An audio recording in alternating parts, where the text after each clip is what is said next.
Hey guys, welcome back to another episode of the Mind Muscle Connection podcast. Today I have a very special guest back on, Bryan Boorstein, and this is, I don't even know anymore, man, probably at least 5 or 6 now at this point, but yeah, man, excited to have you back on. We got a topic that we were talking off air, you're making your rounds on. You came out with an episode on it a couple weeks ago, Zone 2 cardio, and now you're making your rounds, and it's my turn, I guess, to hear about it. Yeah, I love talking about it, man. I've been talking about hypertrophy for like half a decade now on every single podcast I've been on, and it's nice to find myself interested in something other than just straight up hypertrophy. And it's nice that it's still, tangential and that it's in the fitness space and it could potentially accommodate hypertrophy training in a positive way. But yeah, it's cool to be able to talk about new stuff that I'm interested in. So I appreciate the opportunity. Yeah, and I really haven't had too many people on to talk about cardio in general, so I think this will be a good chat. But before we dive into that, just wanted to get a brief update on you. I think it's been probably 2 to 3 months since you've been on the podcast. So anything? I know you are out in San Diego now. I think you said you do that yearly, so it's just kind of that time of year for you to do that. Anything else going on your end? Yeah, so we're in San Diego for 5 weeks. I actually think we're not going to do it next year. We like just came to this decision like in the last couple days. Not that we haven't had a good time out here, but it's a lot of coordination and a lot of money to come out here. And my son is going to be in kindergarten next year, and so I mean, not that we couldn't take him out of kindergarten, like to be real, but it's just it becomes a little bit more difficult the older he gets. And so I think we're probably going to hang around Boulder next year, maybe use the time my wife and I will have our 10-year wedding anniversary this time next year. So I think we're going to try and coerce the grandparents into letting us go do like a kind of honeymoon style 10-year anniversary thing for ourselves. So that'll be the big thing next year. But yeah, we're out in San Diego. And so I am training in a commercial gym, which I rarely get to do. Anyone that follows my stories, like you'll see me train at N1 with Cass every so often.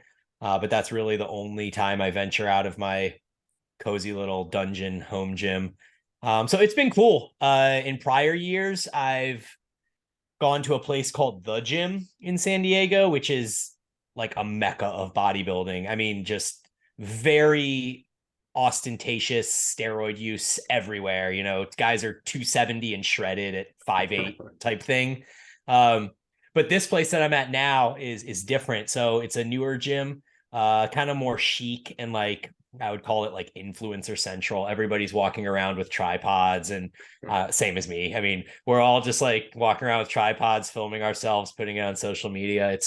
Um, it's been interesting because a lot of the guys here are like around my size, some of them even a little bigger, but it's not nearly as obvious steroid use as what I was seeing in the other gym. Like guys, are 200 or 210 with 10 to 12% body fat. So they look big and ripped, but it's not obvious. And so I find myself having a little bit of like the comparison thing where I'm looking at guys and I'm like, well, is he on? Is he not on? Like I just don't know. Like, why is he bigger than me? It's those thoughts. But it's been cool using machines, having to kind of create workarounds for the things that I usually do. Like all the cable movements that I do have now basically become machine movements because dragging benches over to functional trainers, as you know, it's fine when it's not crowded, but when it is, you kind of just don't want to be that guy taking up a functional trainer and a bench for like 30 minutes at a time. So yeah, making some compromises, but I don't even know if they're compromises. To be honest, like machines may provide more stability in some ways. So it's just been a fun experience to do. And I don't know if you've heard on my podcast, I've talked about this gnarly superset I have of leg extensions to sissy squats. And then I had a guy suggest that I make it into a cast set, which basically means I would go back to leg extensions after the sissy squat and do partials there. So it's leg extensions with a pause at the top. So it's more of like a short overload. And then into sissy squats, which are a lengthened overload. And then directly back to leg extensions for partials. And so I did that for the first time last week. Instead of just the superset, it was the tri-set. And that was just soul sucking. It was just completely awful and gut wrenching. But one of those things where you finish and you're just like very happy that you did it. Like there's like that productive feeling of accomplishment afterwards. So yeah, it's been fun overall. We have another 12 days here and then back to Boulder for the spring and summer. So that's where I'm at. How long have you been there at this point? 3.5 weeks. Oh, okay. So it ends up being usually about 4 weeks. I thought it was like 6 weeks or something like that, but it was. It's 6 weeks with the road trip because we drive out and we drive back, and it's 3 or 4 days on either end with the driving. So we try to make it like, with two kids in the car, it's a 18, 19-hour drive. So we try to split it into 3 or 4 days so that we get to, we're going to go to Sedona and spend like the day in Sedona, and then we're going to go to Moab and spend the day in Moab, and just try to get like some cool experiences for us all, get some hiking in and stuff like that. Yeah, man, I love the freaking West Coast. I wish I could go out there more often. Like I would love to do like a road trip through there. I think that would be super cool to be able to see that. I just love the mountains, the terrain and everything like that out there. I just think it's super cool. So, for you, you kind of mentioned that you had to switch over to a few more machines. I know that on your videos, I know there's a lot of Arsenal stuff. Is there any particular machines that you've liked or anything like that by going to this gym? Good question.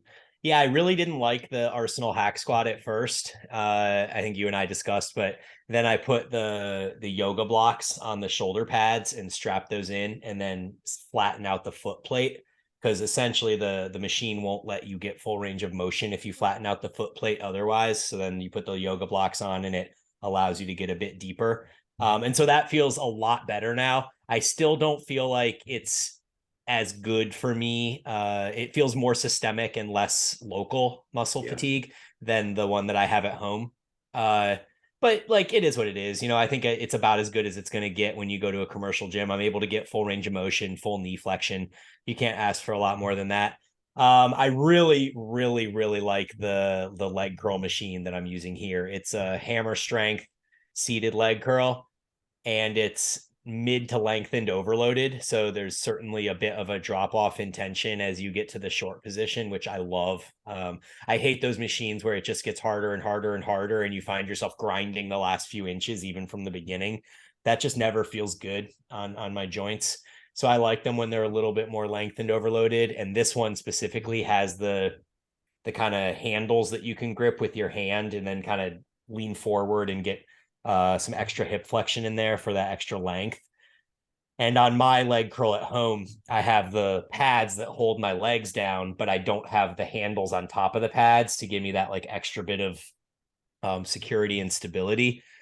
And so I've really enjoyed being able to push my hamstrings just that much harder here. So that's been cool.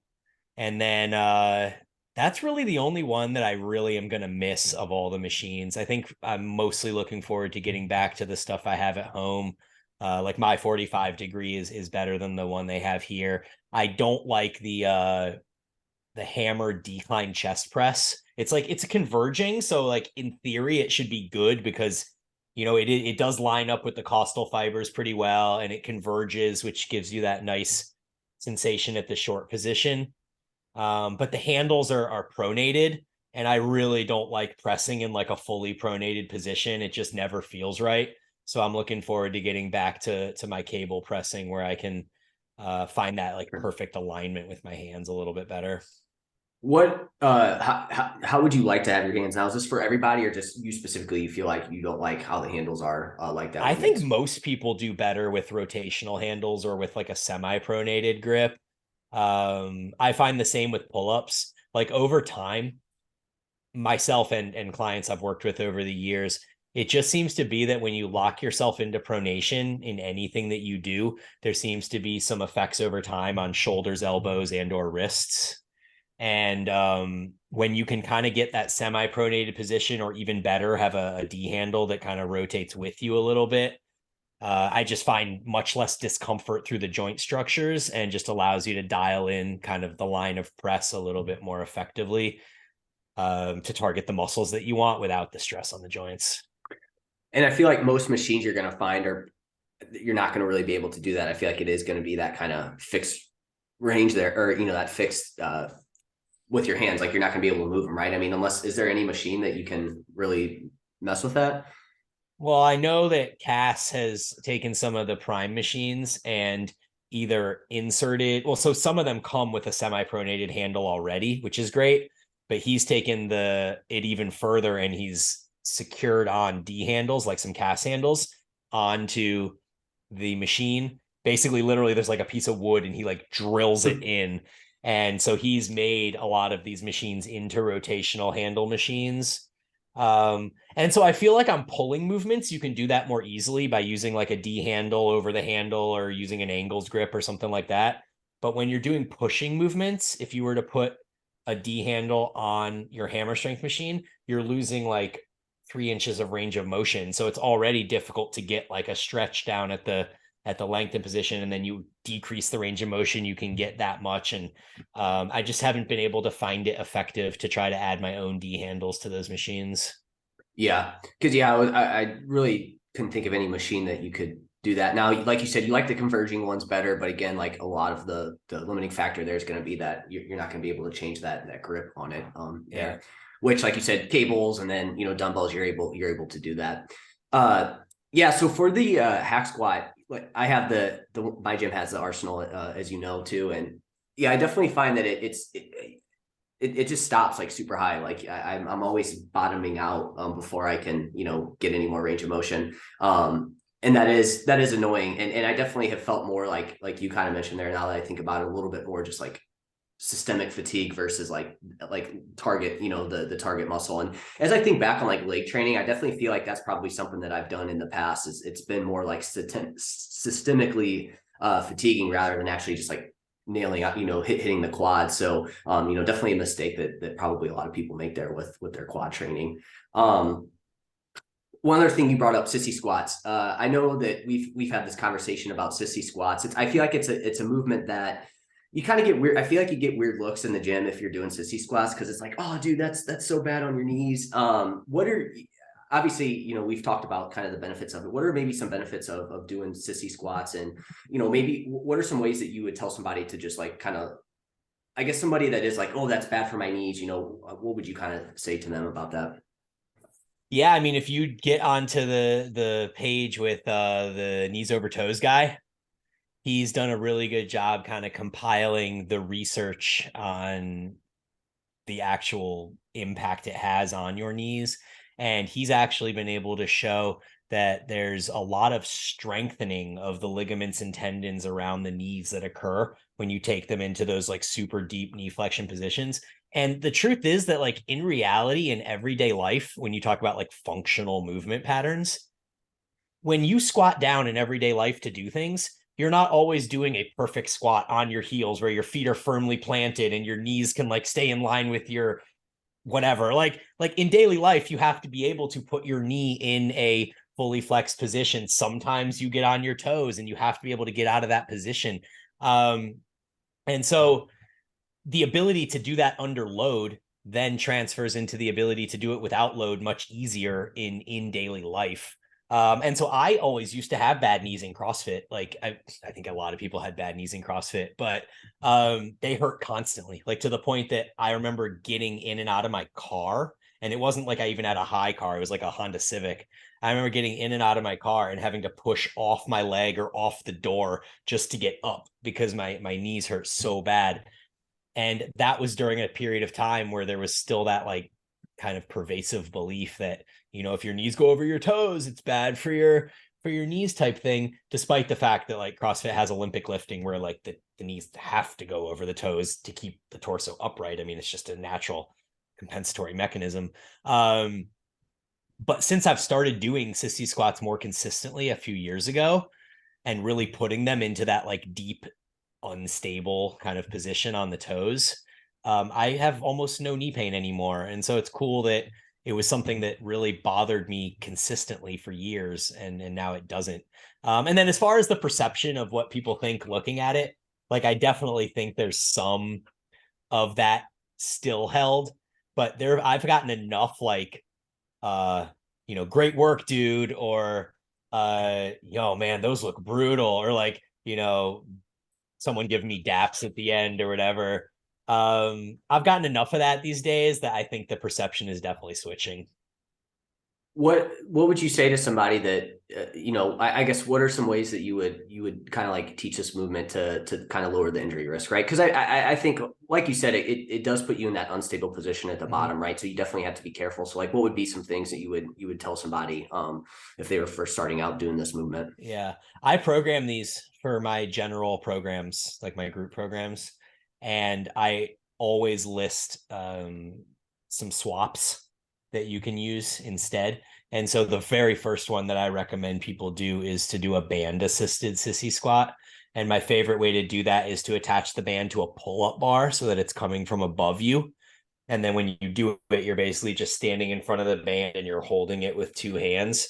And then as you lean back, the band tension increases. So it essentially takes stress away from the bottom of the movement where the most tension exists. And obviously, that's not the best move for hypertrophy because the bottom is where we want the tension. But for somebody that's just starting out, I'd much rather them be able to perform it properly with the assistance of a band than to try and do it improperly without a band, and then like you said, kind of risk injury to their knee. But the main mistake we see with the sissy squat is that people don't keep a completely open hip position through torso. So essentially what we want is from your thighs through your hips through your torso, there should be no break. But what you see people do is they go down and they may get down okay, but then as soon as they begin coming up, they break by hinging at the hip and sending the torso up first. And so what we really want to see that like completely straight line through the hips the whole time, which is how you target the rec fem. It's why the rec fem doesn't get targeted when you're doing a standard squat, because your hips are flexing as well as your knees. And so we're trying to isolate knee flexion when we're doing a sissy squat. So I think that's kind of the basic of it, is using the band assistance from above. But even with that, like some people, myself included, it can be minorly painful on the knees to do it if you try to do it cold. And so I wouldn't expect somebody, like especially an adult, like a grown person, to be able to just go into deep knee flexion on their toes without warming up in some capacity. And so I think doing something like some air squats to start, and then I'll usually do a couple leg extensions to get some blood flow into my quads. And then maybe a couple more air squats or some like kind of banded distractions or something along those lines. And then I'll usually go sit at the bottom of the sissy squat for 10 or 20 seconds and just hold the bottom position without trying to do dynamic reps, and just let the quad kind of lengthen and get comfortable in that position. And then I feel like, after 5 minutes of doing that sort of stuff, it's much easier to get into that position without feeling restricted. Yeah, so it sounds like warm up. That I definitely could, see that be a big thing. Now, that one mistake you said, was that a mistake that is going to cause you to get less tension on the quad and increase injury risk, or it's just going to make that exercise like a little bit easier and maybe not as effective as it could be, or both? Yeah, I mean, I think it actually changes the stimulus and takes it off of the rec fem exclusively. So you're basically would be turning it into like a standard squat pattern. Like if you let your hips break or whatever, you just kind of turn it into like more of a standard squat, but it's done on your toes. And so if you're doing a standard squat, you generally don't want to be on your toes doing it, because you can handle a lot more weight when you ask your hips for help as well.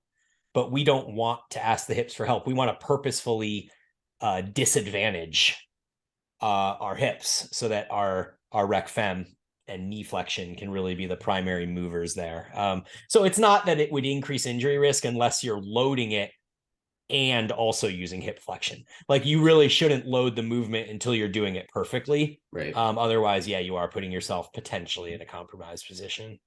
Is there anybody that you wouldn't program sissy squats for? Yeah, I mean, if you, I have one of the people at Paragon is she's had a number of knee surgeries. She had like a complete ACL tear and a knee reconstruction, and so she like literally can't do sissy squats. Yeah. She can't even do leg extensions. So it just kind of like, it just sort of is what it is. You're just like, yeah, I guess you're just not going to have like a maximally developed rec fem. But like in the grand scheme of things, people have been getting yoked quads forever without leg extensions, like just from squatting. So there's plenty of opportunity to grow your quads focusing on the three other muscles of the quad. Yeah, and well, we kind of talked about this recently too. Brad Schoenfeld had that post about, like getting your quads in that lengthened position. The leg extensions were great, but he mentioned that sissy squats were probably going to be a step above that. Like he thought those were going to be the best for that. So again, I guess if you can't do that, like you said, like leg extensions or something like that could be, something that you could do. Because like you said, people obviously gotten big quads without like having to do sissy squats in the past. So Yep. But Tom Platz used to do them, so you got to do them if you want big quads. well, I was telling you too. I was like, they just felt kind of awkward doing them. I know the benefit of them, but then like that, I was like, gonna tell you, hey, maybe can we move this to like just something else? But then I saw Brad Schoenfeld post. I was like, you know what? I'm just gonna suck it up and keep doing them and keep them in because they are I do think they're beneficial. I do need to send you a video of those though because as you were talking about the breaking there at the bottom, I'm just wondering if that could be something that I'm potentially doing. So obviously need to just video it. It's crazy taking videos, man. It's like I feel like for some people it's tough to do. And I definitely feel that way at times too, but man, it's super helpful to just take videos of your technique because there's just so many things I feel like that could go wrong and you watch it back and you're just like, damn, I thought I was doing that, but you're really not. So is there any tips you give to anybody that's like, to feel better about video themselves in the gym? Because I do think it is really beneficial to do it. But I think, again, the biggest thing that keeps people from doing it is just like there's other people around. Yeah, I think you kind of just have to be okay with it. Like there's the entire life of me filming myself, which has been, I film at least one set from every movement I do. And this has been for 5 years running now. I just literally walk around with my tripod, and in Boulder, no one's ever said anything. In San Diego, no one's ever said anything. In fact, in San Diego, everyone's doing it. So I don't like stand out at all. I was in small town Wisconsin with my wife summer, and I had my tripod out and I was filming myself. And this guy came up to me and he goes, "Hey man, why are you doing that?" And I was like, well, I run a fitness-based company and I'm trying to get content for my programs. And he goes, oh, okay. And I was like, what did you think I was doing it for, And he goes, I just thought you were narcissistic. I was like, well, that's literally like the reason people don't do this because of that perception. But that's one person out of however many, right? And the truth is, like, who gives a fuck what people think of you? Like, you're on your own journey and you're trying to get better. Like, it's literally like I look at weightlifting or bodybuilding as a sport that you're trying to improve upon. Yeah. And so it would literally be the same as like telling a football player, like, dude, why are you watching yourself on game footage? Why do you need to watch yourself? Like, you played the game. Are you narcissistic? It's like, no, I'm fucking trying to get better. Like, Right. what do you want from me? So I just think you need to just shift the way that you what you think, what you care about, whether you care about what other people think of you, like just wash that away and just accept it for what it is. Yeah, that's definitely like you said, that's the reason there is like I think people think you're like full of yourself or whatever for doing it, but it's like you no one really knows why you're doing it, and if you're doing it for the right reasons, it's like who really cares what the other people think. It is interesting though that like, and I think that just kind of goes to show that like for most people working out, it's just kind of like a hobby, whereas like it's not really considered like a sport that you can like get better at. It's just like, oh, go lift and do whatever. But really, like I feel like we've had these conversations before, and I know you've had about how like it's good to be nuanced with things because if you like it and enjoy it and you want to take it seriously, there's nothing wrong with kind of focusing on these little things like that can help you get better. But again, I think most people just see it as like a hobby and just something that you go and do and whatnot. So Yeah. overall for your training, is it going pretty well? Is there anything that you're working towards like right now or anything like that? Or Well, yeah, I yeah. mean, as we get into this topic of cardio today, the main thing that has changed in my training is that I have cardio as a consistent piece of my microcycle design. So I'm training 5 lifting days out of 9 calendar days right now. And then I have 3 cardio sessions. 2 of them are zone 2 and 1 is zone 5. And we'll get into that, I'm sure. But basically, I don't always do those cardio sessions on off days. So it's not that I'm training 8 out of 9 days per se. Sometimes I'll throw like a zone 2 session onto a training day. Like I try to separate them as we'll talk about, but I think there's value in separating your cardio and your strength training. But yeah, it's the first time that I've really like programmed this in specifically as something that I hold myself accountable to do. And then in the app where I release my personal programming, I've included the cardio in there as well, so that people can follow that along with me. And as far as that impact on my training, I haven't noticed any. But the one interesting kind of caveat to all of this is that when I'm in San Diego, I don't have a body weight scale. And I've actually gone out of my way to not weigh myself when I'm at the gym or like anywhere else like that, because I honestly just want to know if I just eat to satisfaction. You know, some days I eat more, some days I eat less, whatever. But for the most part, I'm just kind of eating to satisfaction. And if I lift and if I do cardio, like what happens to my body weight?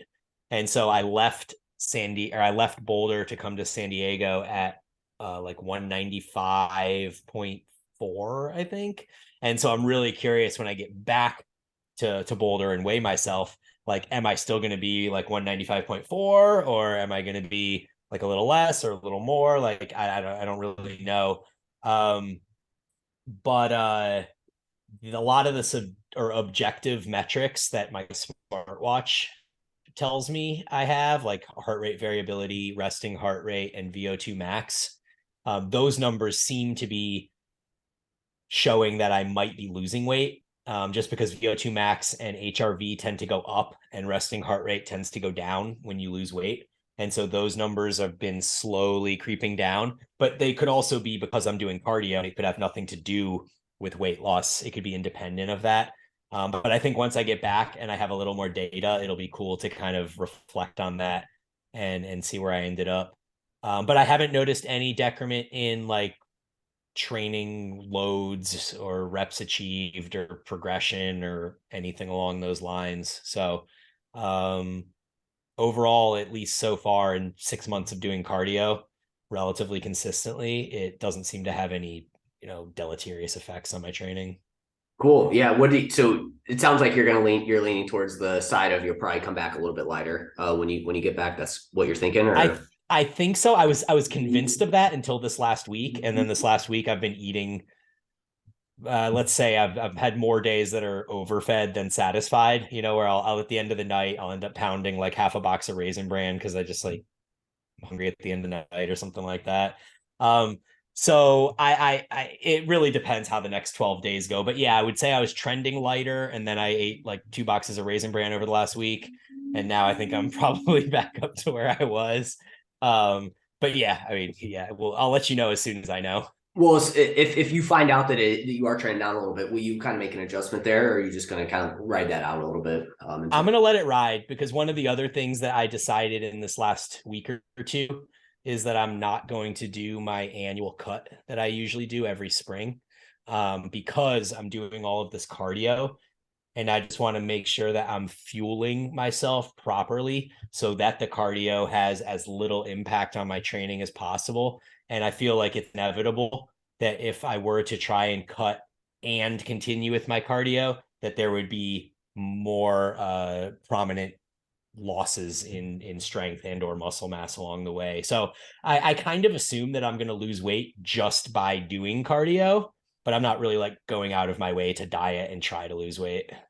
Yeah, I mean, it makes sense. Like if you don't change anything, but then you add in cardio, like that's just I feel like at least for a little while, you're going to see some initial weight loss, right? I could see that eventually kind of like plateauing out a little bit if you don't make any other changes, but at least initially, because I always see, and I think this is why a lot of people end up doing, and we'll probably talk about this, but I feel like that's why a lot of people end up doing cardio is they'll start out doing it. They go from not doing much to doing it, and they see this like quick weight loss and they think that that's how it's always going to be. But I feel like when it comes to that, like your body's really good at adapting in terms of like an energy expenditure standpoint. So you'll start to see that kind of dwindle down. But yeah, no, that makes sense. Like, yeah, you don't want to, you're going to ride it out and you're not going to do your cut, because then that will start to affect, training performance and cardio performance as well too. So sorry, real quick. Go ahead.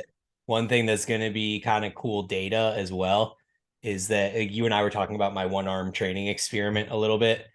And I have a DEXA that I did from August before I started the one arm training experiment. And then I plan on getting another DEXA when the one arm training experiment is over on April 9th. And so that will be cool because it'll tell me whether one arm did in fact improve or not. But the other cool aspect of that is I started my cardio right around the same time as that first DEXA. So the first DEXA I did in August was right before I delved into this cardio thing hardcore. And so my goal, if I can make it happen, is to do my next DEXA in April at the same body weight that I did my first DEXA in August, and then see whether there's been any shift in muscle mass. My theory is that if I weigh the same, I shouldn't have lost muscle. Like just because I'm doing cardio, it shouldn't cause catabolism or eat into it if body weight is the same. But it will be interesting if like maybe there has been a shift. Like maybe I weigh 193.5 again, but this time I have 2 pounds less muscle than I did the first time. And then it's like, okay, well, the only thing that really changed is I started doing cardio. So anyway, I think that that'll be some fun data, and it'll kind of provide some insight into the impacts that cardio has on muscle mass. Even let's say, for example, you did get that and it said you had like 2 pounds less muscle or something like that. How much stock would you put into that? Because I just know with the DEXA, it's like, yeah, it's going to be accurate, but There's still error? Yeah. Is it so? Because I could see somebody think that and be like, oh, I'm losing, muscle when doing this, but it's like, are you really like? I don't know. I mean, there's definitely that's within the realm of error. Like I think DEXA is 2 to 3% error. Yeah. And so if I was, what was I at the time? I was 14% body fat, I think. So if I weigh the same and then it comes back at 16% body fat or something, like that would say, dude, you lost 3 or 4 pounds of muscle because you increased your body fat percentage. But I don't know if that's true because that's within the realm of error for sure. Yep. Cool, man. Yeah, I guess real quick before we dive into zone 2, I know you're still doing one arm training experiment. I guess off that, you said you still have like another couple weeks left with that. Let's say your arm, like, I guess, have you noticed anything so far, like in terms of like, change in like one arm being a little bit bigger now or anything like that? Or yeah, what's that look like? I still feel like my right arm, which is the one that I'm not training, I still feel like my right arm is more aesthetically pleasing than my left. That's funny. It just has better definition, a bigger vein, a better peak. It's just a better looking arm in general. And so I really will be floored. I will be very surprised if it comes back and says that my left arm has grown and my right arm has shrunk. Like I just don't buy that as the truth. At least, from the outside 3 weeks out from the DEXA. But again, even when I do the DEXA, there is like room for error. So who's to say exactly how reliable it is? When I did the first DEXA, it said I had 11.7 pounds of muscle in my left arm and 12.2 pounds of muscle in my right arm. So there was a whole half pound of muscle difference. And so, yeah, I guess we'll see if that gap closes at all. But I really don't expect anything to happen. And then I think the bigger question is then, does that change what I do with my training? Like if compound movements alone are enough to maintain my right arm, then is that just like the future? Do I just like stop training arms and I just focus on compound movements now? I don't know exactly how I'm going to feel about it. There's a lot of emotions tied to that. So what you're saying is if like your arm doesn't get, that right arm doesn't get smaller, because you're not training your right arm directly at all, right? I mean, I'm doing rows and pull downs Right. and stuff like that, but no, I'm not doing any elbow flexion or elbow extension with it. So basically what you said there is you don't know what you're going to do, but potentially if you don't see any muscle loss there, that may just basically be something where it's like, all right, I don't necessarily have to do like any direct bicep work essentially for the right, or well, I guess both at that point, because I would imagine you'll probably go back to training them both pretty evenly after this. Maybe. I mean, I'm actually really excited to train them both evenly again. I don't like the feeling of being imbalanced after each session. I just feel like one side is like tight and pumped and like it just kind of feels weird. But like I think I would really miss training arms just in general. So one of the things I'm doing as part of this experiment at the end is I'm going to do a strength test. So I'm going to take the movements that I've been doing with only my left arm, and I'm going to test max reps with my left arm and max reps with my right arm. and see whether there's been any strength or coordination increase in the left arm, aside from just growth or shrinkage of the muscle. Because I think that that's the thing that I probably have noticed more than anything, is that my left arm just feels more confident picking up a weight and doing a movement, whereas I always felt like it was just lagging behind slightly in coordination and strength. When I would do a curl, like my right arm would have one RIR left and my left arm would be like barely making the rep. So I wonder if that has evened out at all, or if my right arm is just as strong as it's ever been and there's no difference at all from that either. You said you'll do the movements that you've been doing on the left arm, and you're going to test out the strength on each side. Yeah. I would think that the left I would think it would perform a little bit better if you do that like right after you do all this, because it has been doing those movements. I would think, but like you said, that's why you're testing it out. Yeah, well, my right arm is, my dominant arm, and it's the one I'm more coordinated with inherently. So there's a part of me that still feels like my right arm is still going to be a rep ahead. But yeah, I guess that's why we have to do the testing and find out. Cool. All right, man. Well, let's dive into the zone 2 cardio stuff. So this, I feel like, has been, I want to bring you on. You did a podcast with Aaron, your regular podcast, Eat, Train, Prosper. And so if anybody wants to, I think get a really in-depth view of it, go check out that episode. But I feel like since then, again, a lot of people have been talking about it recently. And so I guess with zone 2, what's the hype, why it's beneficial? We'll just kind of start with a little bit of an overview there with that. Yeah, for sure. So zone 2 cardio, which is essentially a perpetually sustainable pace, something you could do for 2 or 3 hours and really only want to stop because of immense boredom. Zone 2 cardio increases the mitochondrial number, the amount of mitochondria that you have, their function and their flexibility. And so for those that don't know, mitochondria is essentially the powerhouse of our cells, and it controls a lot that has to do with our health as we age, or our health, I guess, at any age, but specifically as we age, because metabolic disease and lipid management, so things like atherosclerosis, cardiovascular disease, type 2 diabetes, other insulin-based diseases, these almost all result from having mitochondria that don't function very well.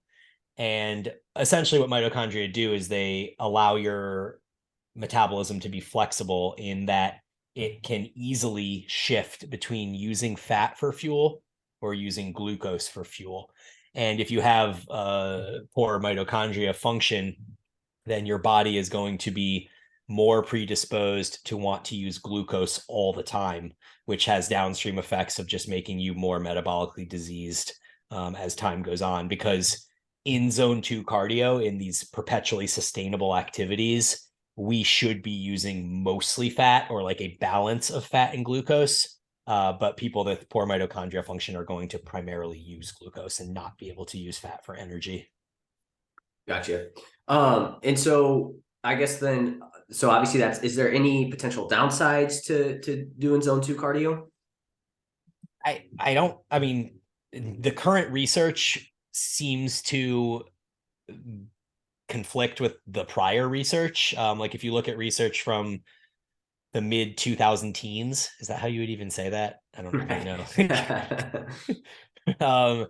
But if you look at research from like 10 years ago, it seemed to show that there were deleterious effects to concurrent training, in that if you did cardio and you did weightlifting together, that you would find one of them suffers.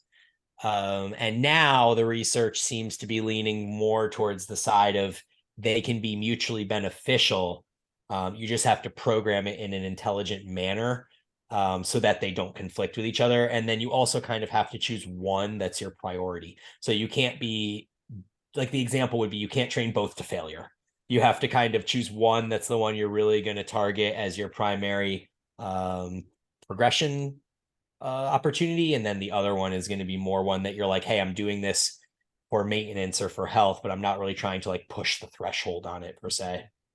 What would be, so again, it sounds like you said, the downside was at one point, hey, if you do any type of cardio, it's going to affect muscle growth. But now, like you said, you can do both, but it's all about it's basically the dosage isn't, or, the important part is how much you dose each one and kind of how you have them all in the entire program there. So what would be considered zone two? Are we going off heart rate, or what are we typically going off of here with this? Yeah, so the official like proper way of assessing zone 2 is with lactate.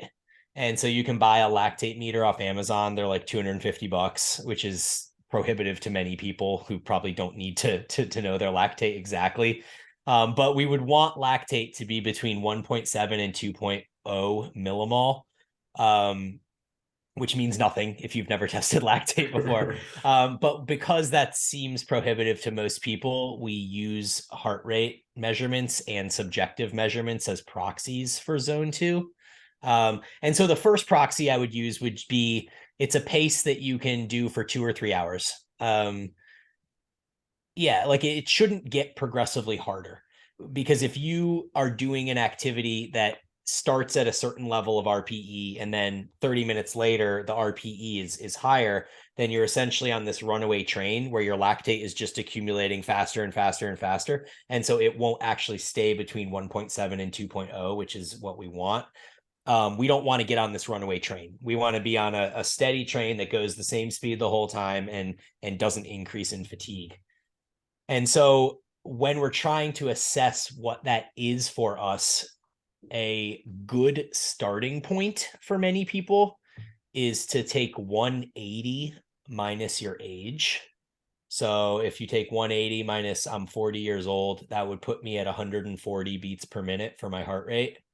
And then if you have not been doing cardio, or you're in poor cardio shape, maybe you have that, I won't even go into diseases yet, you just are in poor cardio shape, you haven't been doing it much, then you would want to discount that number about 10 beats per minute. So that would take me from my 140 beats per minute down to about 130.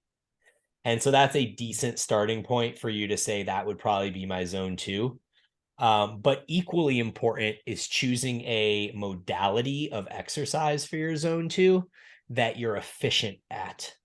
Because what we'll often see with people that try to do this on rower or running is that they can't stay in zone 2, because most people are inefficient rowers, they're inefficient runners. Yeah. And so they often will oscillate out of zone 2 very quickly and get on that runaway train of lactate. But by the same token, like I've found it extremely difficult to try to do zone 2 on a stationary bike, like a Peloton type bike, because it only uses my lower body. And so the lactate accumulates so fast in my legs that my legs start burning before my heart rate even gets high enough to be in zone 2. Like my legs will start burning and I'm still in zone 1.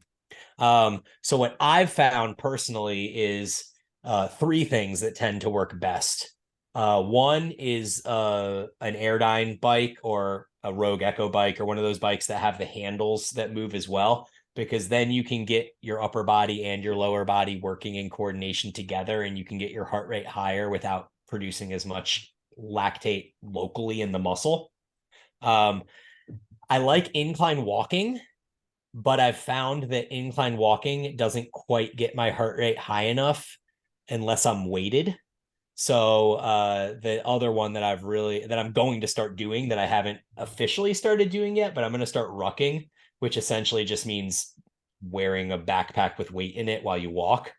And so I'm going to go out and I'm going to buy an actual proper rucksack from goruck.com. And they have these special plates that fit into the backpack, and then they have like a chest strap and a waist strap, so it's like very ergonomic, and it like is equally distributing the weight between your shoulders and your hips.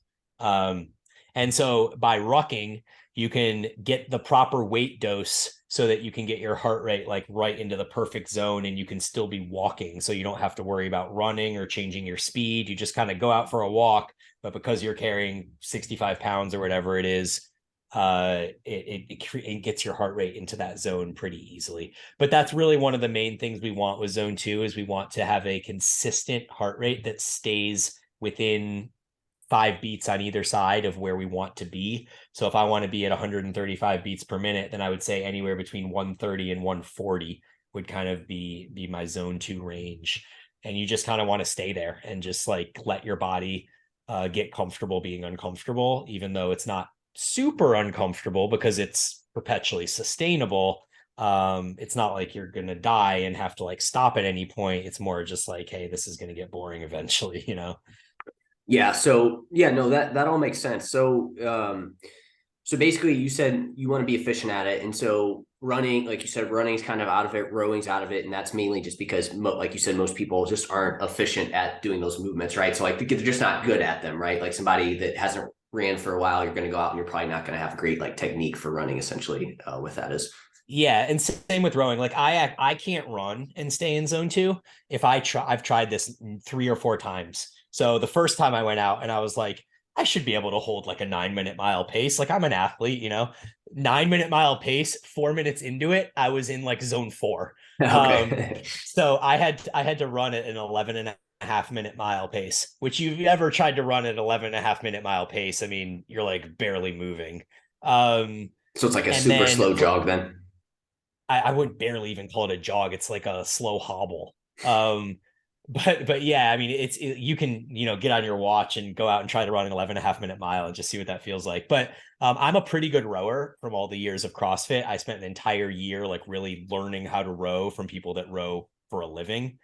And so I'm a good rower. So I can actually stay in zone two quite well when I row, just like there's plenty of people that can stay in zone two when they run. Like, I mean, the best runners in the world can hold zone two at a 5 minute mile pace. Like those people that run marathons, they're literally in zone two the entire marathon until the last Mm-hmm. half mile when they turn it on. So they're doing like a 2 hour zone two workout with like, a 3 minute sprint at the end. Um, so it really just depends what your level is of proficiency with these movements. Yeah, no, that makes sense. Because like basically those runners, they're just really good at. I'm assuming they obviously have the endurance and whatnot, obviously, but then also the efficiency of it. They've gotten good at it. And so the downside would be if you're not good at running, you're going to end up being in that like zone 3 or 4 that you talked about because you're going to be working fairly hard to get there with Yeah. it. I want to come back to the zone 3 or 4 in a minute, but I just want to hit on the bike too. I thought that was really interesting what you said there. Because again, I think people would see like, oh, okay, I'll do stationary bike then. And like you said, you end up finding that your legs end up becoming a limiting factor because you're just using your legs, you're not using your upper body. And so muscle basically becomes a limiting factor, not necessarily the heart rate that we want to get to. For some people, if they do have maybe like less muscle in their legs, could that be something that they potentially do for Yeah, that? dude, for sure. Plenty of people, cyclists. I mean, Yeah. cyclists literally do zone two. Like, so when you look at professional athletes training, like cyclists, marathon runners, endurance athletes, about 80% of their training is in zone two. And so they just hang out there. And so yeah, they do it with just their legs. And the thing is, like, I have abnormally fast twitch muscle in my legs, I think. It's always been a problem for me in CrossFit. They would always give out and the lactate would accumulate, it seemed, faster than those around me. And so it really doesn't surprise me that I struggle with this. And I think, to your point, like somebody that just weighs less in general, has less muscle mass in their legs, like they probably will have less of a problem with it. Or if you just have more slow twitch muscle in your legs, because you need to have a certain level of RPM speed when you're biking. And my tendency is always to want to crank the resistance up so that my RPMs are slower, which then just like exacerbates the problem even more, you know? Yeah, yeah.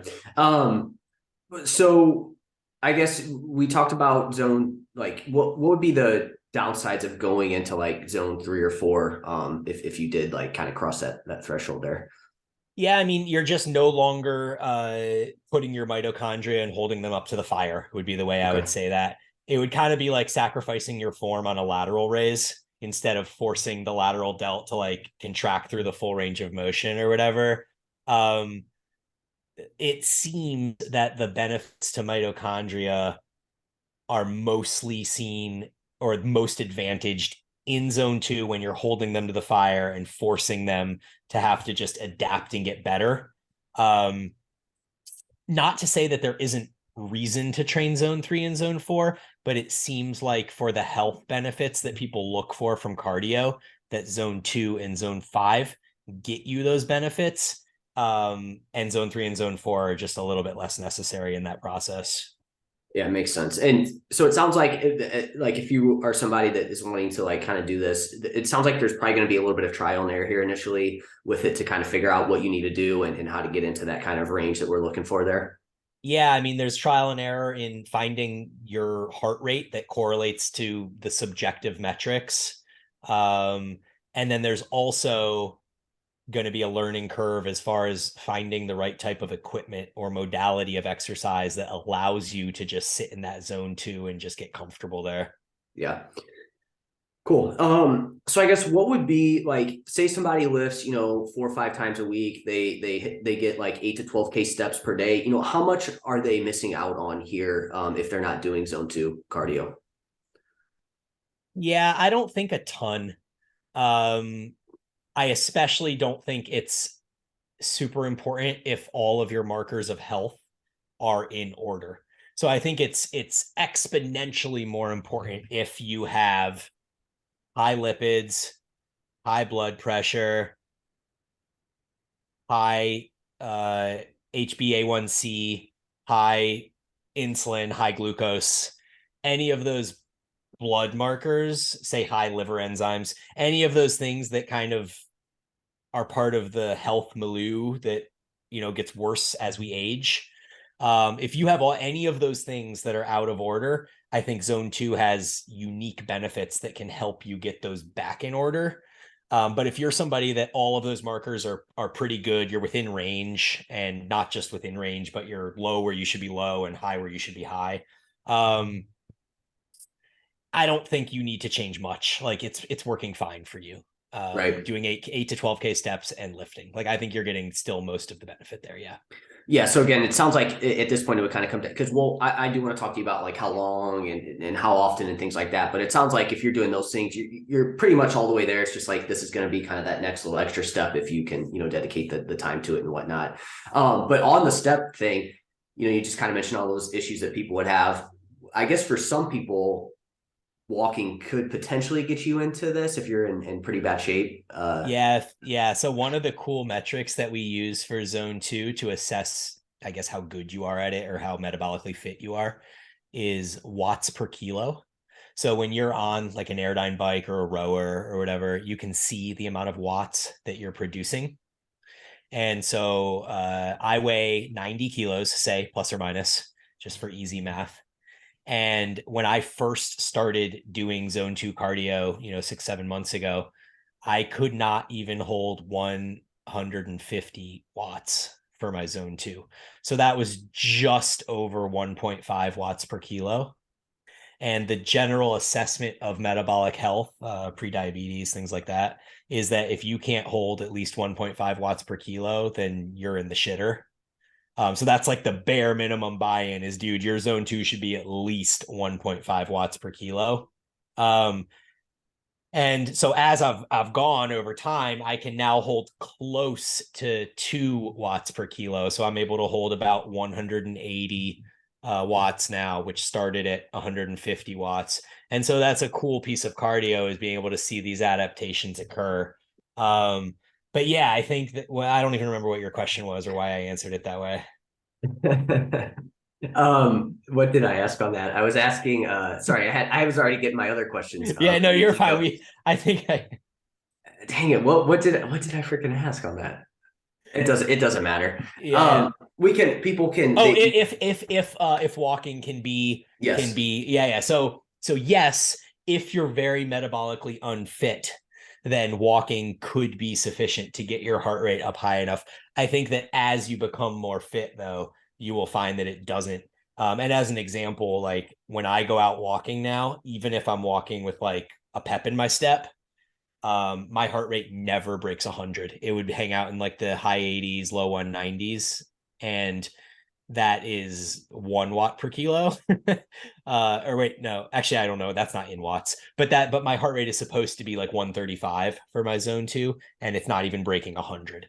Yeah. So it really just depends on, how out of shape you are. If you're somebody, man, if you're like, say 100 pounds overweight, then probably just doing 2,000 steps could be like zone 4 for you. There's definitely levels to the thing.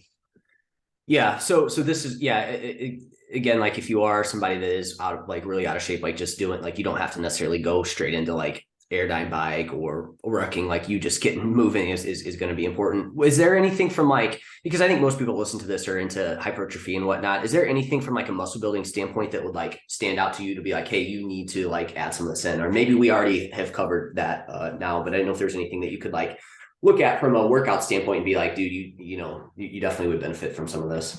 Yeah, I mean, if you're somebody that cares about hypertrophy and you're getting completely gassed from doing like bicep curls, lateral raises, and like other single joint movements, that's probably a problem.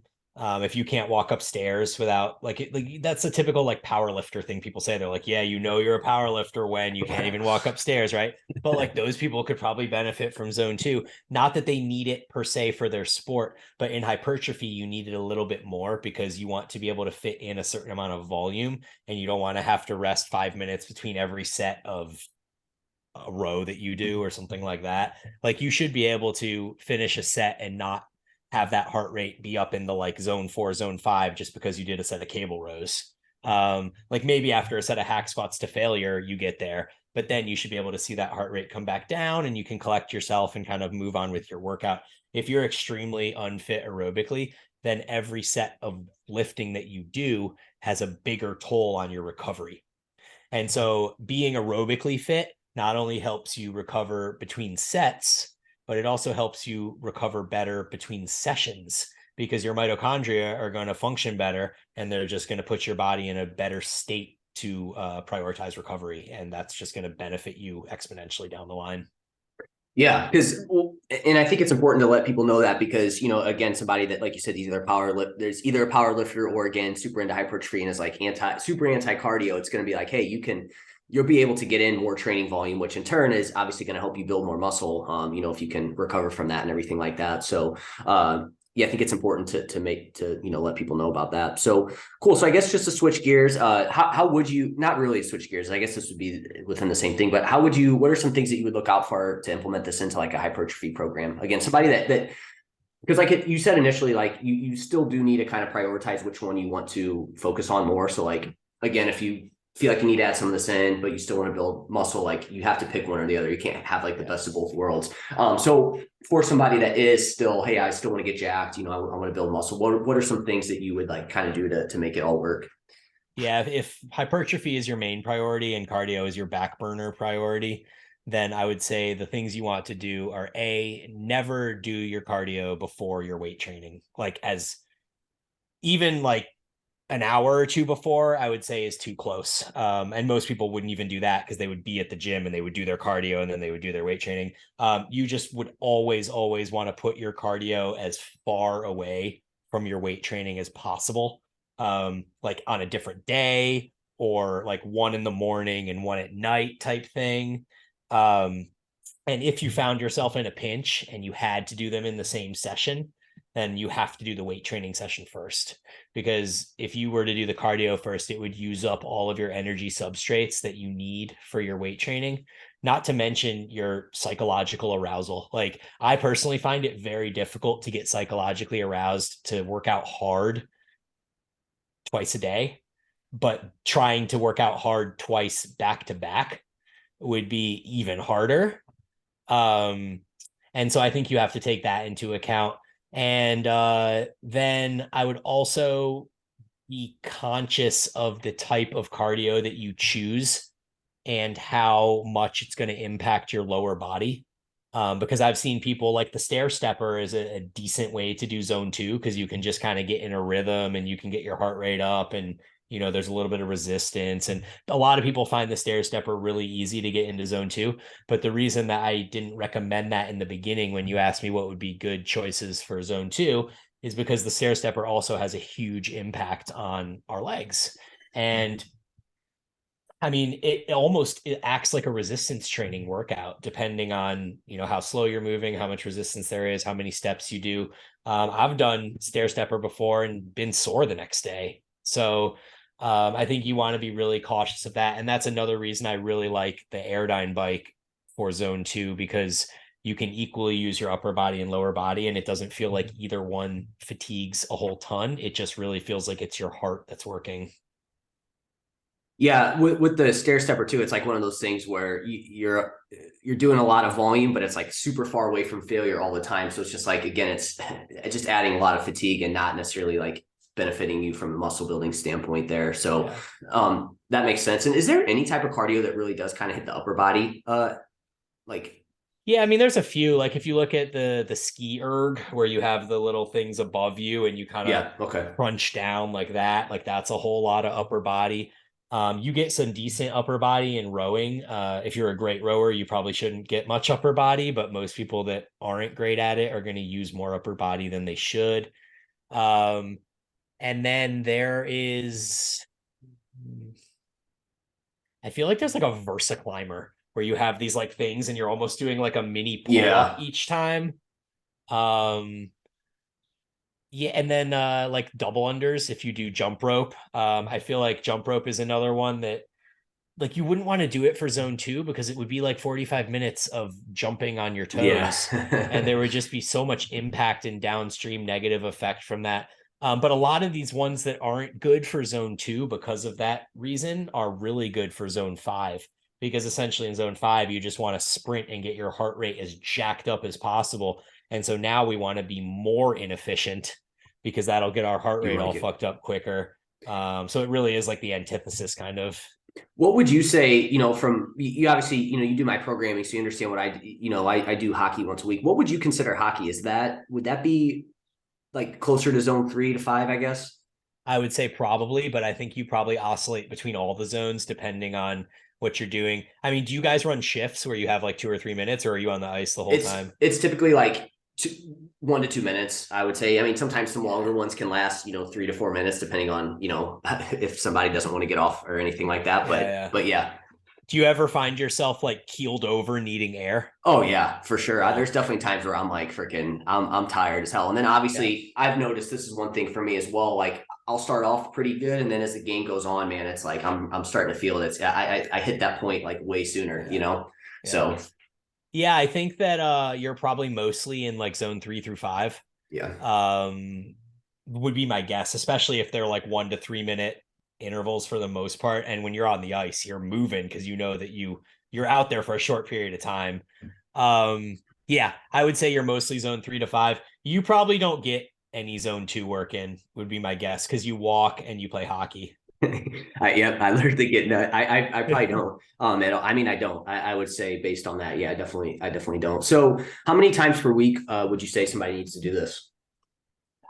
I mean, coming from the literature on like aerobic adaptation and mitochondria and stuff like that, like they recommend a minimum of 3 and up to 6 times a week. But that's not done concurrently, with weight training as the primary objective. So like, I think, 2 would be like a minimum buy-in where I think you'll notice some cool adaptation. 3, I think, starts to infringe on your weight training a little bit, but would probably produce like a decently better response to your cardiovascular system.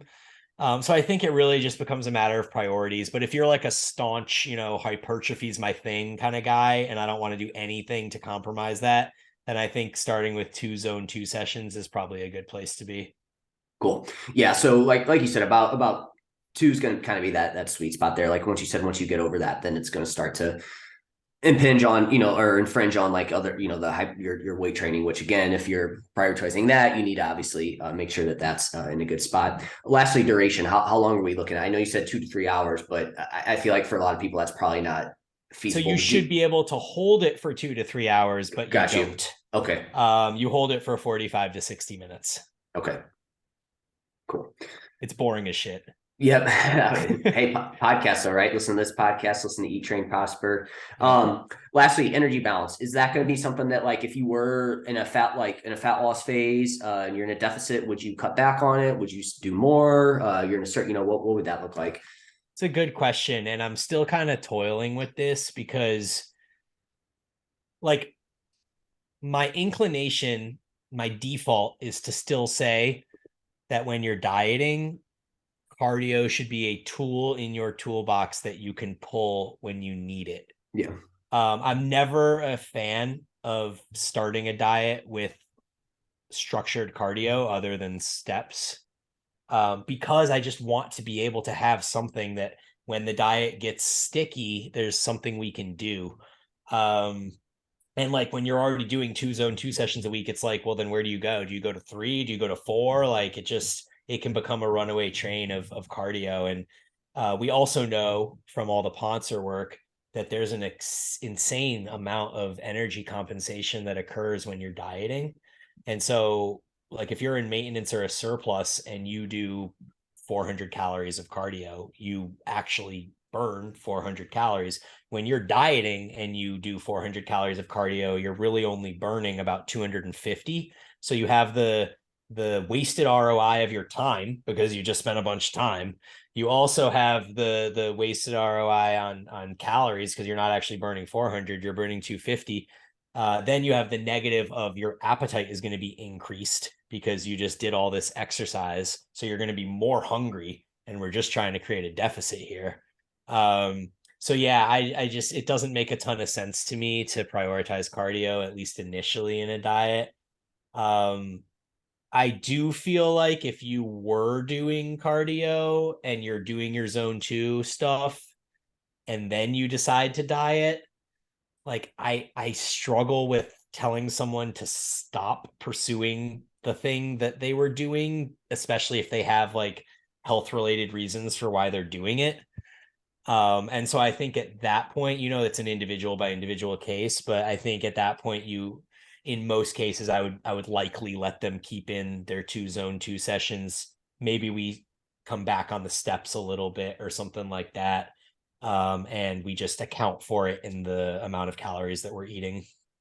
Yeah, that makes sense. You just, again, like there's probably not a general recommendation that you would give here. It's just like, again, you're going to kind of look at how the person's recovering, what their progress is, and, kind of make your determination based on those things. I'm wondering too, like if you're in a deficit versus a surplus and body weights are different, is that could be something that alters potentially getting into zone 2 as well too, right? Like what modality you have to do.